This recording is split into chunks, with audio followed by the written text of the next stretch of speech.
Oh, thank you. Will 10-month-old Georgia grow up to be a hooligan? What about Owen, Hannah, or Brittany? The government says it's possible to spot the problem individuals of the future while they're still in romper suits. No, these are not them. Their parents attend sessions to ensure the best possible upbringing for their kids. But the Prime Minister says if problem parents refuse such support, the state should step in. If we're not prepared to predict and intervene far more early, then there are children that are going to grow up in families that we know perfectly well are completely dysfunctional, and the kids a few years down the line are going to be a menace to society and actually a threat to themselves. I'm interested in how early, because a lot of the evidence suggests you need to be getting in there while the child is still in nappies, frankly.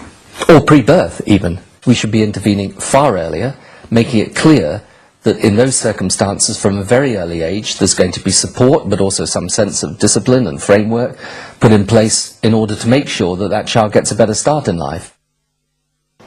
Government experts reckon that if you wait until adulthood, a dysfunctional person costs the taxpayer on average £25,000 a year. Even at nursery and primary school age, children can have developed profound behavioural problems that will blight their life chances. Hence the focus on identifying and intervening as early as possible. The plan is for health visitors to flag up obvious problems, a computer system to identify babies growing up with multiple disadvantages, and once alarm bells ring, tailored support offered. But if the family refuses help, sanctions might include withdrawal of benefits, court orders, and ultimately, the children taken into care. Early intervention is key to the approach on this housing project in York. Run by the Joseph Rowntree Foundation, new parents, whatever their circumstances, can take advantage of a range of early support. Elsewhere, it's felt, agencies often fail to act soon enough. The reality is, if you want to get social services involved in that family, then basically you've got to have a bruised baby on your hands. The threshold is that high, and we believe that we don't wait for that to happen.